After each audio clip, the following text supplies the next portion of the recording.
I'm here with Henry Miller.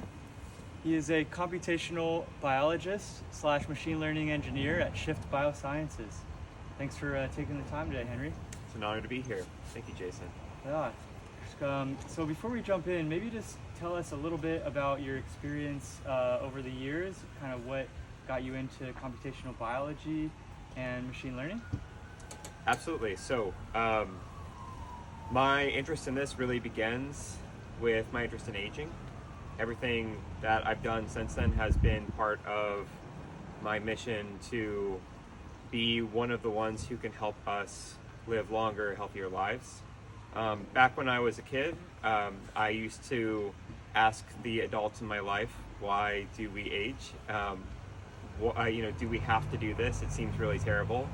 And no one had an answer to that question, or at least one that I found satisfying. So I started to go on Google, I started to look for answers, and that's when I found Aubrey de Grey, I found the Methuselah Foundation. This is circa 2005 to 2008 kind of era. But I wasn't really sure how I would fit into the process of us actually trying to achieve negligible senescence or trying to achieve longevity myself. I wasn't great at science as a kid. I did not do very well in science classes in high school, and so when I went to college, I studied philosophy, I studied lots of other things, but I didn't think that science would actually be how I would contribute to this. That is until around junior year, a friend of mine who worked in a neuroscience lab on campus said, let me show you what I do in the lab. I teach rats a certain trick. Basically, I teach them how to blink in response to a stimulus, which was just hearing a sound. And then I give them a drug I inject into their brain that makes them forget everything that I taught them. And then when the drug wears off, it all comes back. And I was like, wow, that's the coolest thing I've ever heard in my life. Show me your lab. And so he showed me, and I decided then that I was going to become a neuroscientist. I went and I joined the neuroscience major. I joined his lab. I started doing research. And I got really into the idea of actually building things like brain-machine interfaces. And it was around that time that I had an epiphany. It was like, oh wait, I want us to live longer. I want us to live healthier lives. I'm now getting into science. Maybe actually I could pivot some of these skills and start to build towards actually helping the mission of longevity with this science. So I decided to go to grad school for biomedical engineering. I kind of realized in the process of trying to follow the SENS playbook that maybe we don't understand the fundamental biology of aging well enough to really actually get at engineering a solution to it. This was circa 2017 at that point, so this is really when the main thing that we had to go off of at that time was rapamycin, metformin, senescence, which were not, to be honest, the most exciting things. Sure. So I decided I'm going to do a PhD in aging. I ended up doing that in Texas at a place called the Barshop Institute, which is where many people like Z. Dave Sharp and Randy Strong and James Nelson and other pioneers in the field have done their work on things like rapamycin and caloric restriction. Mm-hmm. I ended up getting really excited about epigenetics there and epigenetic reprogramming. And so after the PhD was done, I got an offer to work at Altos Labs and actually work on reprogramming with Morgan Levine. And I decided to take that offer, and I worked there for 2 years, not only on reprogramming, but also on trying to develop foundation models, which I can get into that later, but basically these are models that have the ability to extract very high dimensional signals of health and aging and disease, and allow us to have a much better understanding of what interventions are driving us in which direction in terms of those things. Okay. So it sounds like you've been doing this a long time. Yes. Broad overview of the space. Yeah. At a very high level, sure. If you were to describe, so we ask these questions, what is aging, why do we age, how do we age, and can it be stopped? So starting maybe with the first one, how do you define what aging is, just so we can get your definition? So my definition, it's very heavily influenced by my time in Morgan's lab. And so I want to make sure that I credit her with being the main intellectual influence on this idea. And also she has presented this idea in a very similar form, because this is something that she has come up with largely, but I think it's the most compelling idea, which is that aging is, in a sense, an out of distribution signal for our genome. Our genome, you can think of it like a machine learning model. It was trained over the course of all of our evolutionary history to optimize towards exactly one reward function, and that is reproduction. Okay. And so most of the things that we experience after our reproductive years end, particularly after child rearing ends, those are, in a sense, out of distribution signals for that model. It was not optimized to deal with those signals. So yeah. Question, out of distribution, like in simple terms, I mean, you have a distribution like a bell curve. Right, So yeah. if something's out of distribution, is it in the tail end of that bell curve, or is it not even existent in that bell curve, as an example? You could think of it like that, yeah, as not even existing inside that bell curve, or maybe being a really unusual signal. Maybe, if you consider two axes and most of the data points are right in the middle along this horizontal, this XY diagonal line. Sure. This out of distribution signal might be all the way up here, or all the way down here, or it's negative somewhere. So it's an outlier of your distribution. Yeah, exactly. Okay. What the model, in this case our genomes, was trained on, it was trained on optimizing things like growth, like fight or flight, like fecundity. It's optimizing things that allow us to reproduce, especially in our youth. Okay. Yeah. So some of these genes that were really good when we were 16, 17, growing into an adult, they remain potentially turned on or off in a way that can wreak havoc in an elder individual. That's sort of the... There's that idea of antagonistic pleiotropy, which is I think what you're alluding to there. It's that idea that the same genes that make you grow fast when you're younger actually become damaging when you're older, and I would agree with that. But they don't explain how you get to that older state in the first place. It does say, at a certain age growing fast is bad for you, but it doesn't necessarily say how you get to that state where you've declined so much. And my argument, and I would say, Morgan's argument, is something along the lines of, the reason you get to that age state in the first place is because your genome was simply not optimized to prevent that from happening. It's basically the degradation of systems that were only good enough. Because in our evolutionary history, you didn't need to fully repair all the damage in order to survive. Like, let's say that you get a genome, like a double-strand break in your genome. Well, cells that are not in S phase, they have the ability to use non-homologous end joining, which is a pathway that is error-prone for repairing that damage. Sure. And that is one of the sort of good enough kind of things. And it turns out that when you use these good enough strategies, you don't actually have to worry about whether or not reproduction is going to happen. It is going to happen.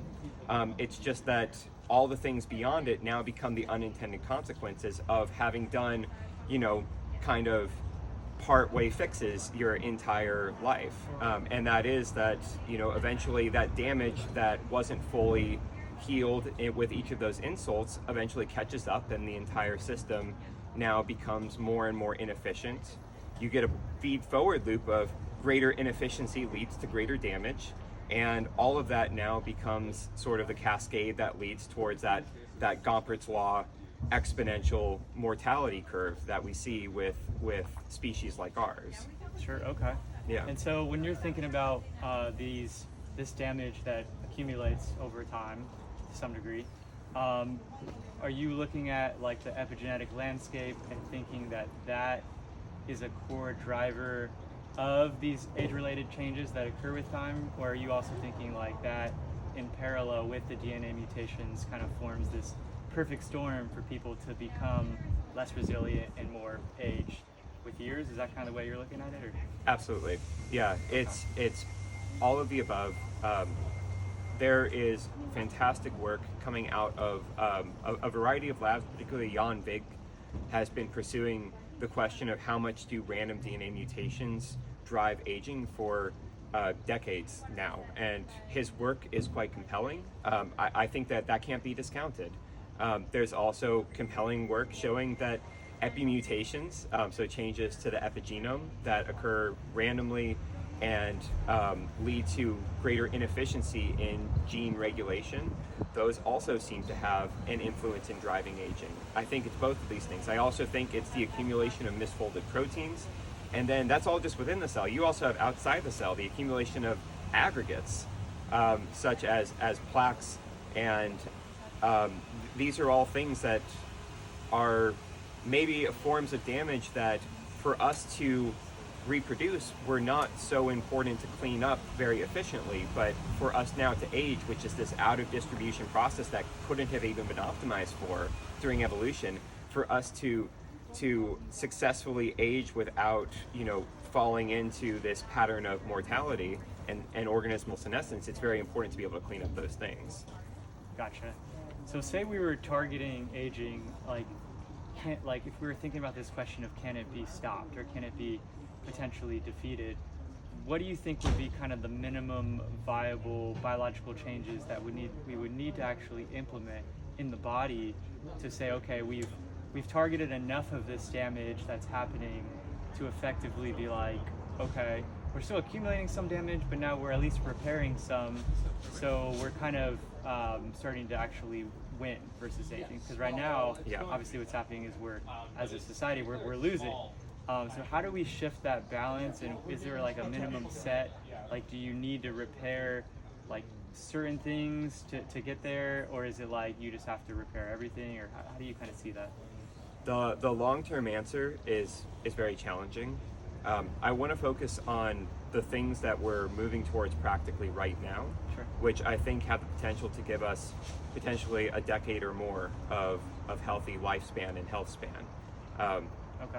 So I think that the two main things I see are strategies to slow aging and then strategies to reverse aging. Sure. In terms of slowing aging, there have been for a while a variety of interventions that seem to actually accomplish this to some degree, at least in mice. Examples of this are caloric restriction, which there's evidence that works in humans too, Right. and rapamycin. There are a variety of approaches like that, and we have reason to think that that's possible because you have organisms that achieve this state of so-called negligible senescence. Right. Naked mole rats are an example of this. They don't follow Gompertz law. They reach a point where if you reach a certain age as a naked mole rat, your odds of mortality actually diminish greatly over time. You are more and more likely to actually just keep on going, unlike us where it exponentially increases. There are species of bats that experience this as well. There are other species like in the tortoise family and the Greenland shark. There are a variety of species that do this. And so what makes these species special? For the naked mole rat, it seems like one thing that is likely a cause of this is that they are very efficient in repairing damage as it occurs.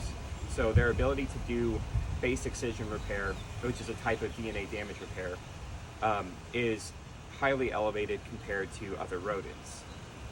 If you look at the myotis bat, which is an exceptionally long-lived bat that experiences negligible senescence, as far as we can currently tell, it has very high expression of DNA repair factors.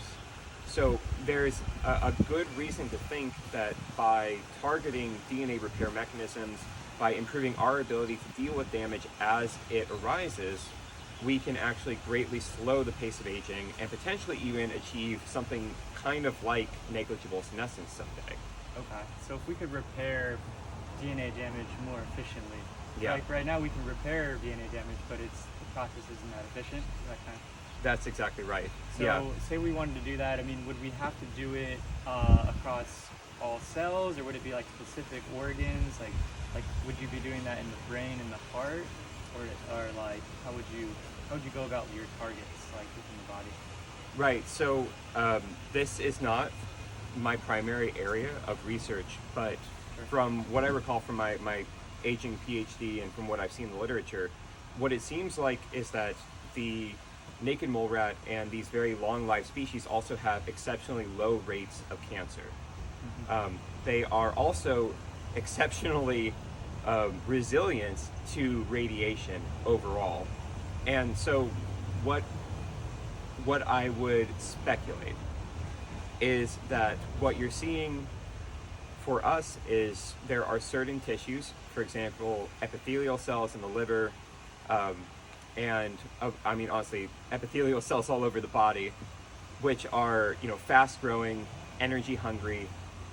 They are probably the most at risk overall for developing into cancer, and being able to repair damage in those types of tissues is critical for avoiding cancer risk. I mean, that's sort of the main concern with a lot of the DNA damage, is that you'll eventually give rise to a cell that didn't repair a particular type of damage that led to a mutation that can drive a cancer. And then because overall the whole environment has lost its ability to respond to damage, when the cancer arises, it will meet less resistance from its local environment, and then it'll be able to break out and spread. And so being able to improve these responses, especially in epithelial cells, I think would make a lot of sense. But I do want to mention, I think that this is less exciting than the most promising approach, which is also the one I work on, which is age reversal. Right. Yeah. And so when you're doing age reversal, I know you guys first looked at some of the Yamanaka factors, and now it's taking sort of a subset of those. How do you think, like, if you were to deploy that down the road into a human, like, what would be, like how would that look? Like, would I like walk into a clinic and then they would inject me maybe with an IV and it would go into my bloodstream, or would it be intramuscular, or just like how would they deliver some kind of therapeutic that could reverse aging, and with your kind of approach that you're taking? There are multiple approaches that you've seen from other companies. There are RNA therapies. A great example of a very successful RNA therapy was the COVID vaccine. Right. So that is clearly a viable clinical pathway. There are also small molecule drugs that mimic the effects of gene therapies. The Alejandro Ocampo lab out in Switzerland. Alejandro Ocampo, by the way, was the first author on the original partial reprogramming paper that showed lifespan extension in mice. His lab is working on small molecule drugs that can mimic the effects of OSKM, but which can be deployed as small molecule drugs, which is great because it's very hard to actually get genes into all the cells of your body. Something small, fast moving, in some cases potentially already approved by the FDA, that is much more convenient.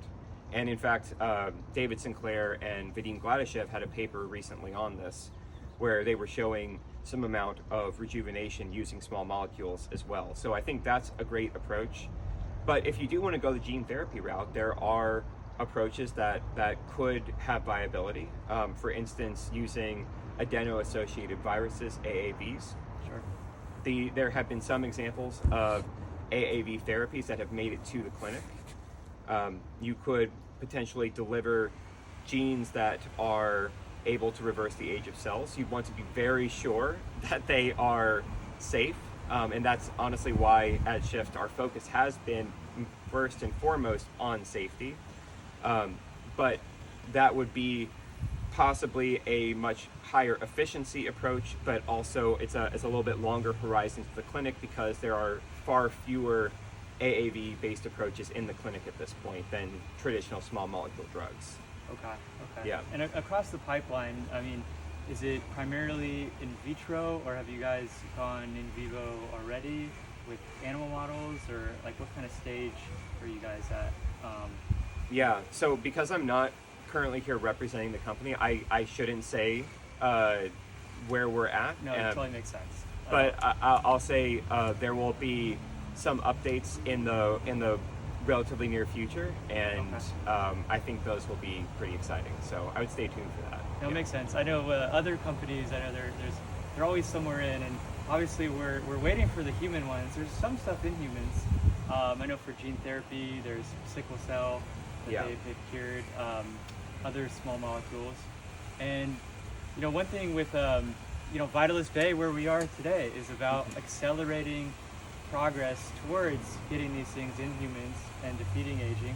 So obviously there's a speed element, and some of it comes back to what is aging, and on a societal level, what we're really seeing, we were talking about like COVID, it's like that speed and that sense of urgency that we saw in COVID. Obviously we're hoping that Vitalist Bay can spark that. Absolutely.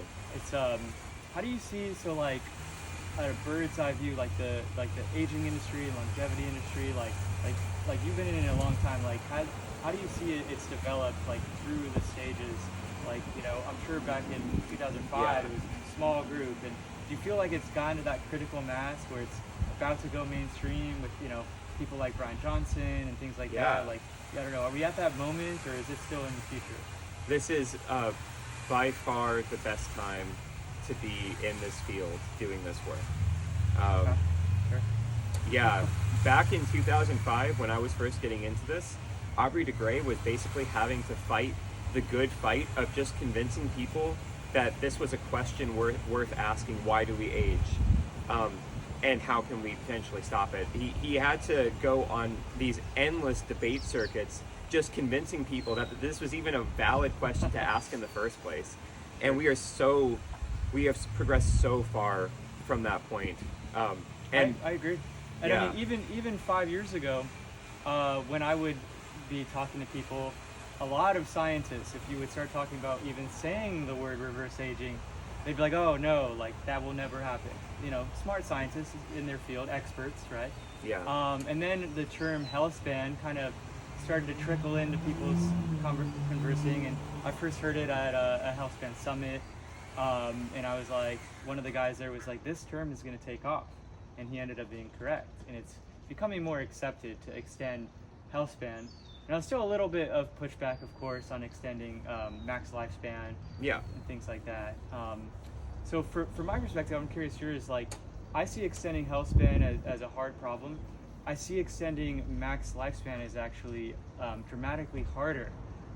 That we will be able to extend health span even with the tools of today and maybe a few things that are on the horizon, and we'll be able to get to that 120 mark, assuming someone can afford these gene therapies, these drugs, and things like that. Yeah. But I believe to break past that 120 mark, that we're actually not anywhere near having the technology to do that. I'm curious what your perspective is on that, to be able to confidently say, okay, we're going to get this person to 130, 140, 150. How do you see that happening with today's tools, or do you think there's anything on the horizon that could break that barrier that we kind of have so far? I'm extremely bullish on reprogramming, as I mentioned before, because it's the idea is you're not slowing aging, you're reversing the clock. Okay. Now, I understand there are certain types of damage that won't be reversed by that, but you will reverse. Should everything work as we anticipate it will, you will reverse throughout the entire body the aging signatures and aging stress responses that give rise to this feed-forward loop that leads to your exponential Gompertz curve. So it's you're reversing one major source of aging damage, basically. It's kind of the Exactly. Okay. Now, there are organisms. The best example is the immortal jellyfish. It goes back through this polyp-like stage to become a full adult again. It makes it effectively immortal. We do the same thing, we just don't think of it that way, because when we go through the process of reproducing, we take two old adults, put them together, put their gametes together, and now you get an embryo which is now almost magically completely youthful. I mean, it's gone back all the way to age zero, below age zero, actually. Below age zero, okay. Below age zero. I mean, when we calibrate epigenetic clocks to try to account for gestation age, we actually use negative numbers. Okay, so say you had epigenetic reprogramming and it's ready to go. So let's just say I applied it to my skin, maybe through a cream, hypothetically. Sure. Would I, if I'm 80 years old Now, is my skin gonna look, let's just say, decades younger if that technology worked, or would it still not repair part of the skin because of damages in the ECM and these cross-linked proteins and things like that? I would expect that there would be some amount of improvement, potentially not noticeable by eye. The most important thing is that you have reset the epigenetic clock, you have reset the stress responses of all the cells in the skin, and now the process of rejuvenation that occurs within the extracellular environment of those cells can take place without further driving the aging phenotype. So I'm not sure if you would immediately see some sort of change. I'm honestly not sure how it would look overall. I haven't actually seen any skin data with this yet, but what I would imagine would happen is that you would see each cell is younger, you're stopping these stress responses, you're stopping the further degradation of the tissue, and then maybe you actually do see a rejuvenation of fibroblasts, for instance, that start laying down more collagen. That's possible. So you might be it's like hard to know for sure. Repeat doses, like maybe every week or every month you'd be putting this cream, or it's yet to be seen, or it's very much yet to be seen. It's very hard to speculate. There is, and this is potentially one of the downsides to this strategy, is that it is unfortunately unable to directly repair the kinds of damage which occur outside of the cell. These things are like plaques, misfolded proteins that get exported. These things may not be directly influenced by the reprogramming. Sure. However, in a younger person, especially someone below the age of 65, let's say, where they haven't started to encounter this feed-forward loop of things getting exponentially worse in certain tissue layers, you should be able to intervene in that process and stop it in its tracks and bring it back. Okay, so you could that's at least the hope. Okay, so you could dramatically slow down aging in that case. Right. And I guess the idea is to target, every cell in the body with this technology. Right, and I'll just point out one more thing, is to me it's not about slowing it down, it's about being at a state where when you reverse the clock in individual cells, that will still be able to reverse the clock in the larger tissue environment. Okay. Because you haven't yet accumulated this feed forward, all the damage that comes from that feed forward loop. You've seen someone who's over the age of 70 or 80, you can tell that it's a dramatic change between 65 and 85 than between 45 and 65. It's a much bigger change. So maybe once you've done the epigenetic reprogramming, some of those cells start to rebuild some of the ECM. Right. Okay.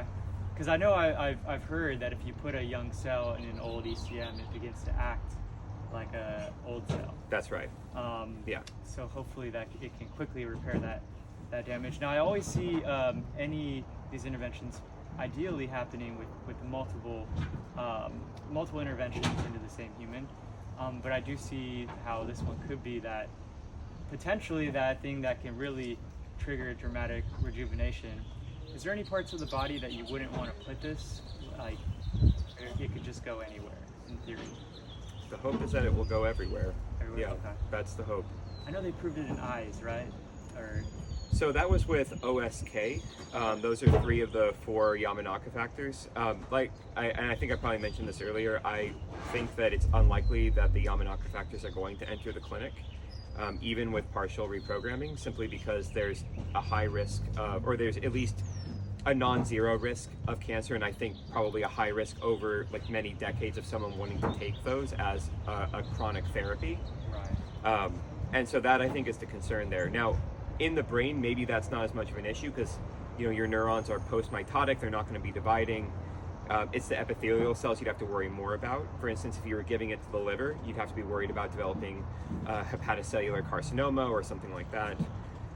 But in the eye, the same mechanisms that are used for making cells divide quickly, which is what you're worried about with cancer, are instead repurposed for axonal growth. And that's what they showed in that paper, is that when you clip the axon of the optic nerve, or when you clip the axons of the optic nerve, and then you give OSK to those mouse eyes, it's able to regrow that nerve. And I don't think I've seen anything like that previously. So that's very impressive, but I don't think we'd want to use OSK in almost any other place in the body as a long-term therapy. Gotcha. Yeah. So you'd be using other genes to reprogram. Exactly. That's what Shift works on. That's what I work on at Shift, is finding alternatives to OSK and OSKM that are actually not tumorigenic, that are not going to cause cancer, that work in multiple tissues and are actually rejuvenative. Okay. So Yeah. when I look at like the aging problem and solving it, so it sounds like you have the epigenetic damage, and maybe there's a lot of companies that could potentially repair this if they can keep progressing in the way they are. Yeah. And are there any other major parts of damage that we could be repairing? I see mitochondria replacement as a big one, considering they produce energy. And then these DNA mutations, which I'm assuming will need some fixing, maybe with some type of gene therapy or CRISPR. Do you see those two as the two other big ones, or do you see other ones like the ECM, or how do you kind of see beyond just epigenetic reprogramming to solve the entire aging problem? Yeah, it's a very difficult problem, but it's one that I think is easier if you take it a step at a time.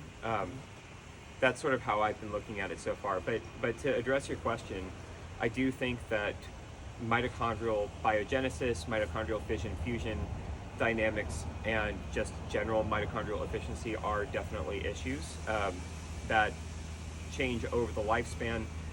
Not only that, but you do accumulate mutations in the mitochondrial DNA. This is also definitely an issue. I've heard multiple proposals for how to address that. I haven't seen too many come forward yet. One of the things that does intervene in this to some extent likely is going to be just lowering the metabolic rate overall.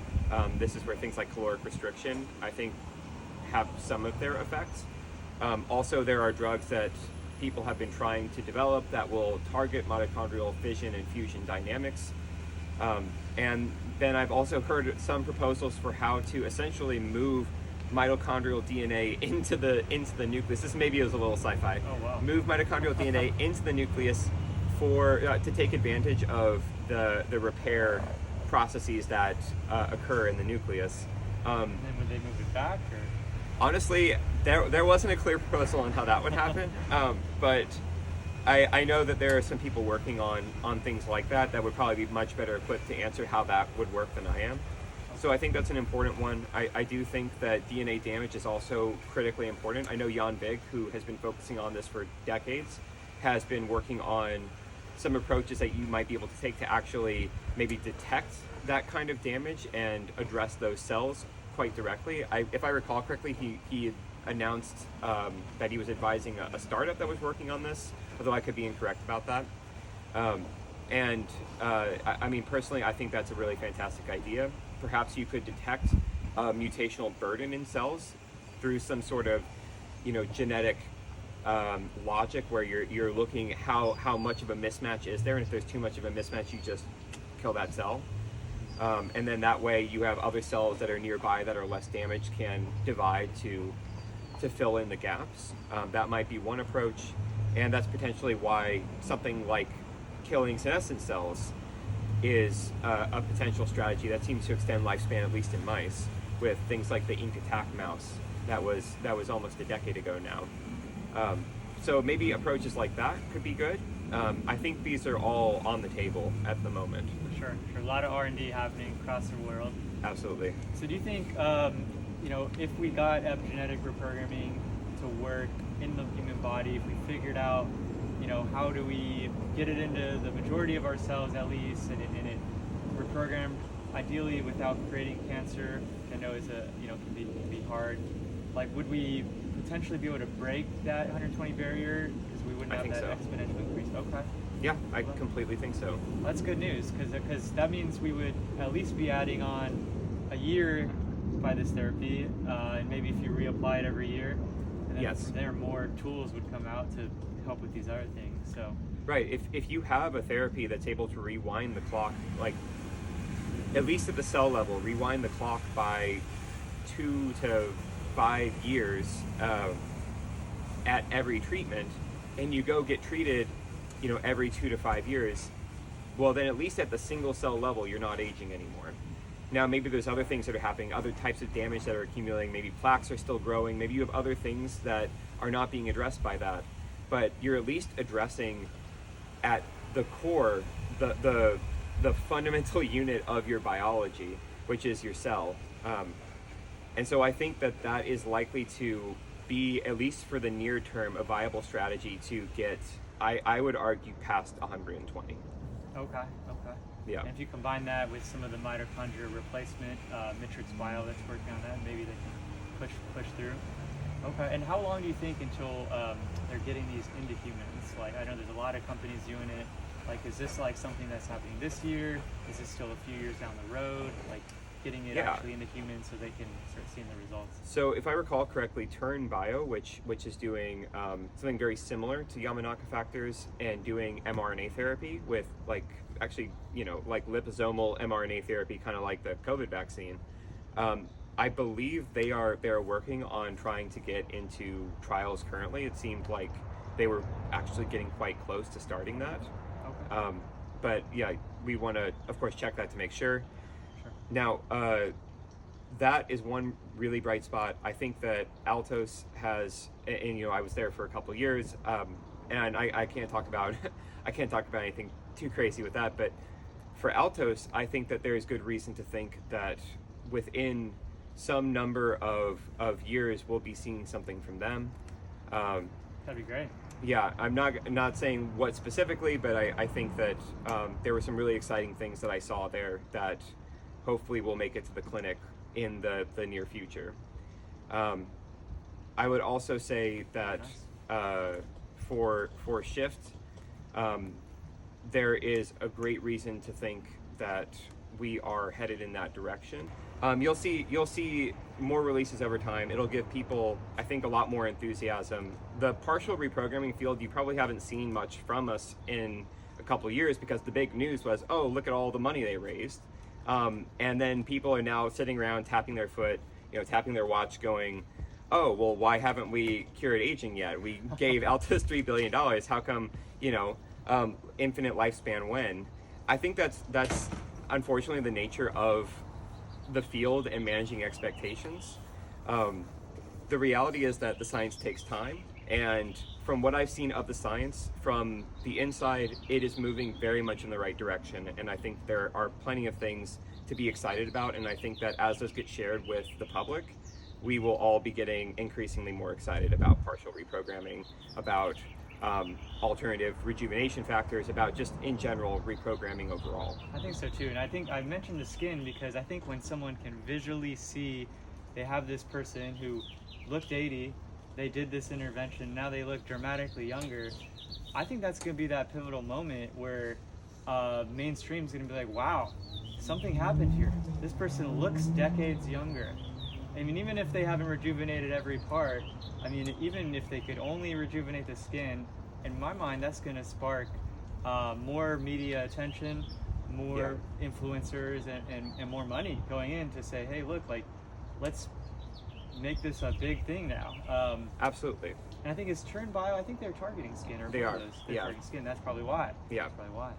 So it's right there. You just have to reach out, apply your reprogramming, and see what happens. If they can do it in a cream, I guess.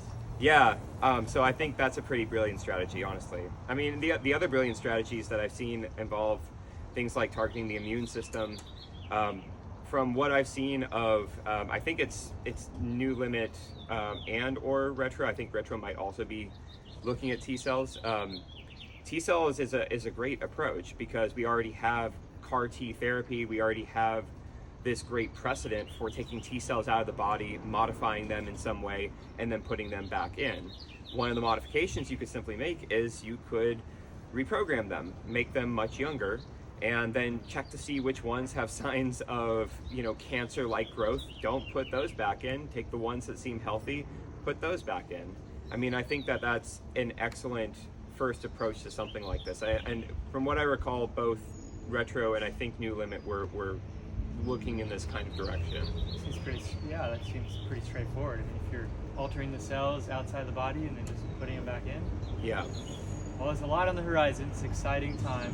Yeah. Where should, if you're a new scientist in the field or if you're just starting out, where should they be putting their attention, do you think? Like, should it be on reprogramming? Should it be just learning? Should it be in the lab? Where do you think these new scientists should be focusing their efforts nowadays? I think that pretty much all new scientists should be getting more familiar with AI. Okay, sure. They should start experimenting with it. They should start hacking on their own projects. I think the reality is that the future will be AI driven, it will be agentic. I think that biotech is heading for a future in which AI will dominate the way in which we pursue novel drug targets.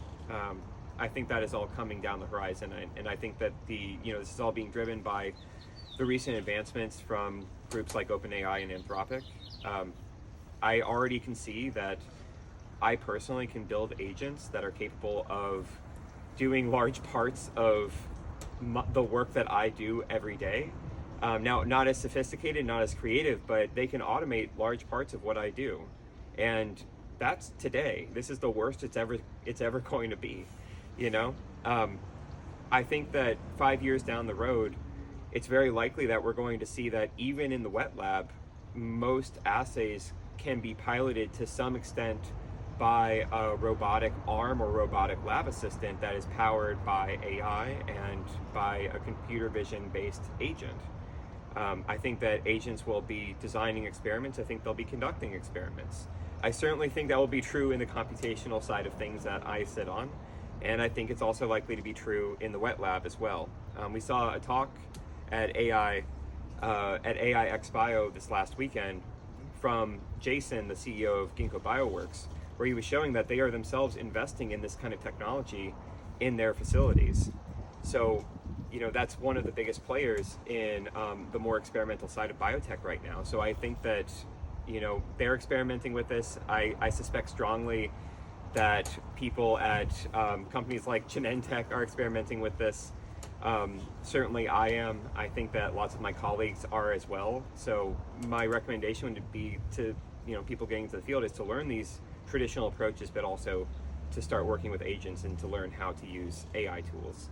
It does seem like it can be a big accelerator to be working with the AIs and to have them as collaborators and potentially to do entire experiments on their own. Exactly. The way to think of it, I think, is like that, as their collaborators, their lab assistants. They're not necessarily going to be creative enough to see what makes sense to pursue next. They don't have good research taste, as we typically put it, but they do have the ability to follow a protocol and to reason about that protocol pretty well. And I think that will probably happen in the wet lab at some point in the fairly near future on a somewhat large scale. It does seem like that creativity itself is kind of being disruptive. When I use ChatGPT, it does have this sense of creativity, and so my theory is that there is going to be that moment where their research sense and direction is probably going to exceed that of a human. Of course, we don't know when that day will be, but I think that is the end goal for OpenAI, is to go from agents to innovators, where they're actually creating brand new technologies. And maybe someday, right?